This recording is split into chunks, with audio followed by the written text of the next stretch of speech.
හයි කොහොමද ඉතින් ඔන්න මම අද ඔයාලට අරගෙන ආවා මගේ ප්‍රෙග්නන්සි ජර්නි එකේ පළවෙනි මාස 3 කොහොමද ගෙවුනේ කියලා. ඉතින් මම නෝට් ඩවුන් කරගෙන ආවේ නැත්තම් මට අමතක වෙන හින්දා. මුලින්ම අපි චූටි පැටිය ළඟට ඇවිල්ලා කියලා දැනගත්තේ සති 5න්. ඒ වෙනකොට කිසිම ප්‍රශ්නයක් තිබුණේ නැහැ. හැබැයි මට චුට්ටක් සාමාන්‍ය වෙනදට වඩා වැඩිපුර මහන්සි දැනුණා. ඊට අමතරව වෙන ප්‍රශ්නයක් තිබ්බේ නැහැ. ඊට පස්සේ සති 7ක් වගේ වෙනකම් මම නෝමල් විදිහටම හිටියා. සති 7න් වගේ මට මතකයි මම අලහොලිත් එක්ක පාන් කන්න ඕන කියලා හස්බන්ඩ් කිව්වා. ඒක තමයි මම හිතන්නේ මට අර උයලා කන කෑම වලින් ආසාවක් ඇති වෙච්ච දේ මුලින්ම. ඊට පස්සේ අනෝද කියන චූටි ගැට තියෙන අනෝද වර්ගයක් තියෙන අන්න ඒකට මට ගොඩාක් ආස හිතුණා. ඒක සහ අලිගෙඩ පෙර කන්න ගොඩක් ආස හිතුණා. කොහොම හරි එතකන් සාමාන්‍ය විදිහට මම අනිත් වැඩ ටික කරගෙන හිටියා. ඊට පස්සේ සති 8න් පස්සේ වගේ වොමිට් වෙන්න පටන් ගත්තා. ඒකත් හැබැයි දවසකට එකපාරක් හෝ දෙපාරක් තමයි වොමිට් උනේ. අර හැම වෙලේම කන එක යන්න එහෙමනම් උනේ නැහැ. ඒක අර එක එක්කෙනාගේ අනුවිති වෙනස් වෙනවා ඇති. සති 8ක් කියන්නේ මාස දෙකක්නේ. ඒ වෙනකොට ඊට පස්සේ තමයි මට අර ඒ සති 8න් පස්සේ වගේ තමයි වමන යන එකේ ඉඳන් එතන ඉඳන් අර අපිට සාමාන්‍යයෙන් අර කියන්නේ ප්‍රෙග්නන්ට් වුණාම මුල් මාස 3 තියෙනවා කියලා කියන ලක්ෂණ අන්නේ ඔක්කොම එන්න පටන් ගත්තා. එතනින් පස්සේ මට වතුර සමහර ඒ කියන්නේ මම කලින් කාපු කෑම වර්ග තියෙනවනේ. ඒක මම ආසාවෙන් කාපු ඒවා. Pizza, burger, submarine, kottu rice, chicken, මස් මාළු, බිත්තර මේ හැමදේම මට අප්‍රියම වුණා. අප්‍රිය වුණා කියන්නේ අඩුම තරමේ පාරේ යනකොට කඩයක් දැක්කොත් ඒව තියෙන ඒත් මට අප්‍රියයි. අප්‍රියව හිතටත් දැනෙනවා. කන්නත් බෑ කොහොමවත්. ගෙදර මස් මාළු බිත්තර හදන්නත් බෑ. ඒව හදන කුයිලාවොත් ඒ ගඳත් එනවා. සහ ටික ටික මට කුස්සියට ගිහින් උයා ගන්නත් කලින් අර මුල් ටික කිව්වනේ. ඊට පස්සේ කුස්සියට ගිහින් උයන්නත් බෑ. මොකද අර 3-5 කුයිලයි මස් මාළු ඒ උයන හැම එකම මාළුම කුයිලයි. සහ ලුණු රහක් එහෙම බලන්නම් බෑ අප්‍රියයි. සහ ගෙදර උයන කෑමත් කන්න අප්‍රිය වුණා.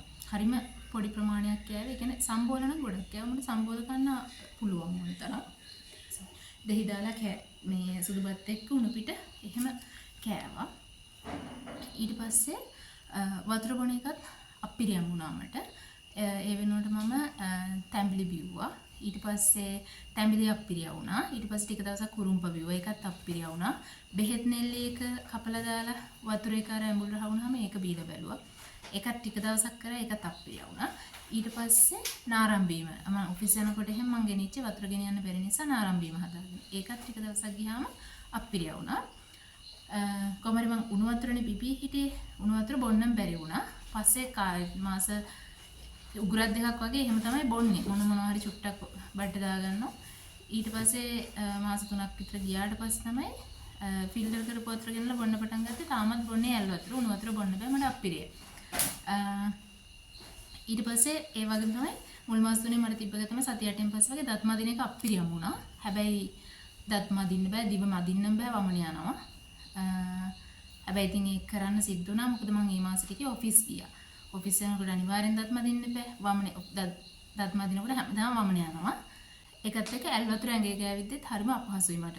ඒ කිව්වේ ගොඩක් වෙලාවට බාත්රූම් එක ඇතුලේ ඉන්නත් බෑ. වොෂ් දාන්න එහෙම බාත්රූම් එක ඇතුලේ වොෂ් දානවා නම් මම අනිවාර්යෙන් උණු වතුරෙන් තමයි ඇඟ හොදගන්නේ නාන්නේ. එහෙම නැත්නම් මම එළියට ටැප් එක ගාවට ගිහලා තමයි නාන්නේ ඇඟ හොදන්නේ. මොකද බාත්රූම් එක ඇතුලේ ඉන්නත් මට අප්‍රියයි. ඒකවල මහන්සි ගතිය තව ටික ටික වැඩි වෙන්න පටන් ගත්තා.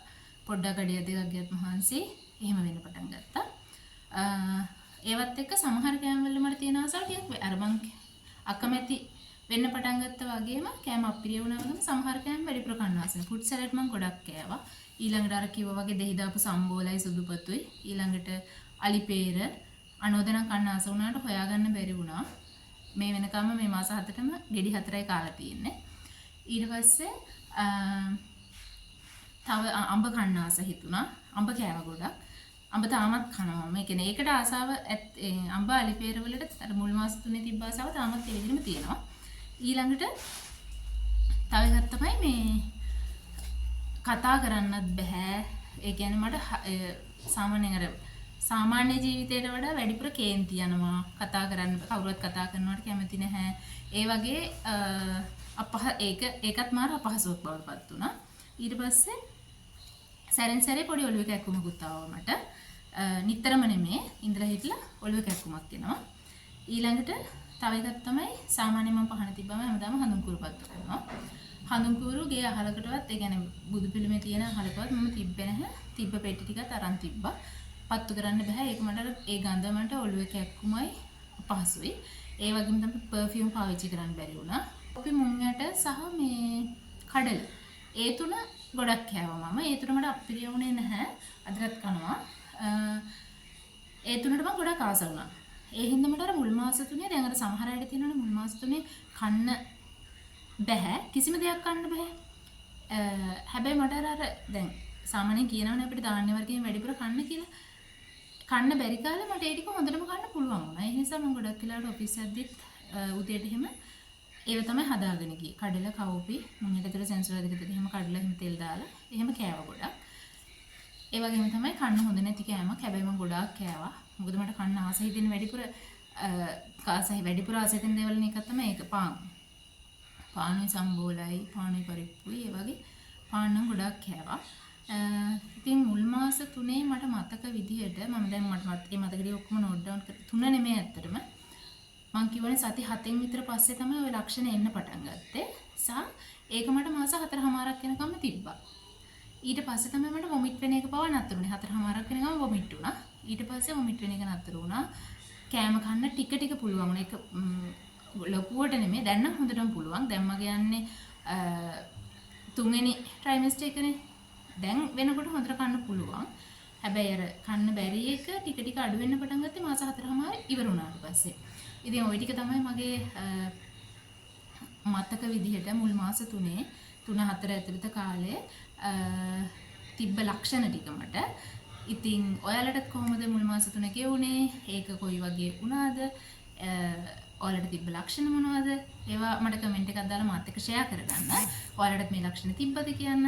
ඊට පස්සේ මම ඊළඟට ඔයාලට අරන් එන්නම් වීඩියෝ එකක්. ඒ මාස 3 මම ඒ කියන්නේ මේ ලක්ෂණත් එක්ක මම ගත කරේ කොහොමද කියලා පොඩි වීඩියෝ එකක් අරන් එන්න. දැනට ගිහින් එන්න. ඔයාලා හැමෝම පරිස්සමෙන් සතුටින් ඉන්න. බයි බයි.